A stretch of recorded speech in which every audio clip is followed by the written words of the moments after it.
But let's get talking about our own markets now. BEML is the first stock on our radar. For Q1 earnings, their consolidated revenues witnessed a decline, but the losses have narrowed. The company has revised upwards their FY24 order book guidance to 17,000 crores. Shantanu Roy, the chairman and managing director at BEML, joins us now. Mr. Roy, your order book has been very healthy at almost 9,800 crores. And your FY24 order book guidance of 16,200 crores, which comes to a run rate of around 2,000 crores per quarter, versus the 1,800 crores that you booked in Q1. Now, are you on track of achieving this guidance of 2,000 crores per quarter? And how is the order book shaping in the upcoming quarters for you? Yes, I definitely see that we'll be able to meet our stated number. You see, in the immediately after the first quarter, we have recently received the order for 3,100 crores of metro contract for the Bangalore Metro. With that, our current order book is 12,800 crores.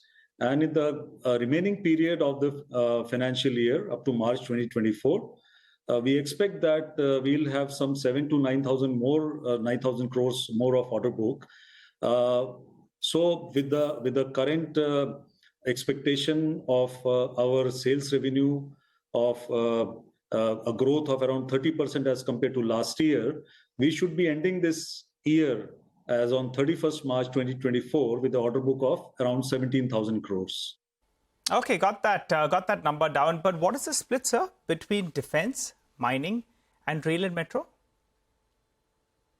Our present order book is 12,800 crores, out of which 60% is from the rail and metro orders, around 30% is from the defense aerospace orders, and 10% is from the mining and construction vertical. No, got that. Sir, the cabinet has approved 7 multi-tracking projects of Indian Railways worth some 32,500 crore rupees. Could you tell us what are the implications from this for BEML as you see it on a conservative basis? Definitely, the government's focus in the 3 verticals of defense, in rail and metro, and the infrastructure is in line with the company's 3 business verticals of defense and aerospace, rail and metro, and mining and construction. And the Vande Bharat trains, the defense opportunities by our armed forces, and the metro opportunities that are coming up, like the Chennai Metro, the Mumbai Line 6, the Patna Metro that will come up sometime later this year. So definitely there is a lot of traction to the company's order book because of these opportunities. Okay, so from all of these opportunities that you just spoke about, is there any incremental revenue and order book that you can see, say, over the next 12 to 18 months? The numbers, as I said, I'm expecting, say, 7,000 to 9,000 crores of further order book to be secured by the end of this current financial year, provided the contracts get closed within that time. But definitely the opportunities are there. Apart from the Vande Bharat, we also have the aluminium trains for the push-pull car. And as I mentioned, the 3 metro projects that are expected to be completed within this particular financial year. And in defense, basically, there is a lot of opportunities on the high mobility vehicle. I'm only concentrating on our core strengths, that is the high mobility vehicle, the engines, the bridging systems, as well as the armoring division, the armored recovery vehicles. So based on these core strengths of our company, we expect to have these numbers by the end of the current financial year.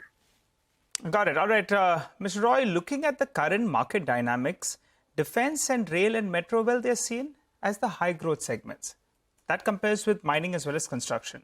So tell us, what is the outlook on the product mix and what does it mean in terms of margins? Look at the historical data. Mining and construction has always contributed between 45 to 50% to the overall revenue. In fact, last year, mining and construction contributed exactly 50% to the revenue. This year, our expectation is that the contribution from defense and aerospace, as well as rail and metro, put together will be around 55 to 58%, and the revenue contribution from mining construction will be around 42%. But still, in absolute numbers, mining and construction will keep leading for at least the next 2 to 3 years. The outlook is based on the growth drivers of defense and aerospace and rail and metro.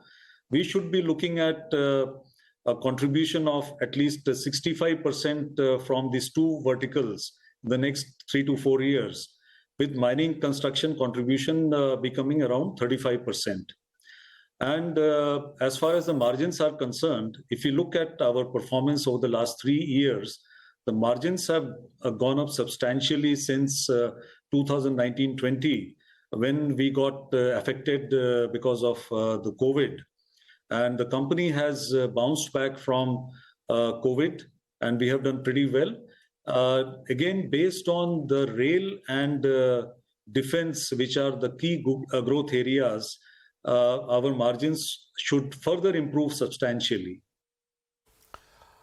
Sir, how do you see the defense book growing for you? Any sort of internal targets set off by the company? Well, we expect that the defense order book at one stage will reach around around 7 to 8,000 crores in the next 3 to 4 years. And with that, defense revenue can reach somewhere between 4,500 to 5,000 crores in the next 4 to 5 years from now. Okay, just one more question, a small question on what's happening on the operational front. Your Q1 employee costs as a percentage of revenue is quite high at almost 36% if you compare it to the industry average of 14-15%. How do you see this faring in the upcoming quarters? Would employee costs continue to be such a large chunk of your operational costs? As you rightly said, in the first quarter, our employee cost as a percentage of revenue has been 36%. That is mostly because our fixed costs remain the same, whereas our sales revenue has been quite low in the first quarter. And now our employee cost in the last quarter was around 21%, and not in the last quarter, but in the last financial year. So we expect that with a revenue growth of around 25 to 30% this year as compared to last year, we will more or less maintain the employee cost around 20%. So number one driver will be the increase in revenue. Number two driver will be the natural attrition on account of superannuation of our employees. In the next couple of years, we expect that around 25% of our workforce will be leaving us on account of natural superannuation. At the same time, we'll be inducting. So, for example, if 1,000 people retire, we'll be inducting some 400 to 500 people, so that there is a balance in the employee cost. But at the same time, we take care of the gaps in our skill sets as well. So, net, our employee cost should hover around 20% in the current financial year as well, or maybe slightly lower than 20%. Okay, we got that then. Well, Mr. Roy, final question before we let you go. You have a planned capex of close to 200 crores. That's for FY24. That's for setting up ARV and HMV facilities. My question to you is, by when do these facilities become operational? And what is the asset turnover? What kind of revenues and margins you can expect from this capex? The capex number that we have decided to infuse this year is around 5% of our last year's revenue. And the time for implementing the capex is between 12 to 15 months. So we can see the results coming up because of the capex infusion, partly in 24-25, and it will be fully giving the results from the year 25-26. Okay, we'll leave it there. So thank you very much for your time. It's always a pleasure having you with us here on CNBC-TV18. We'll take a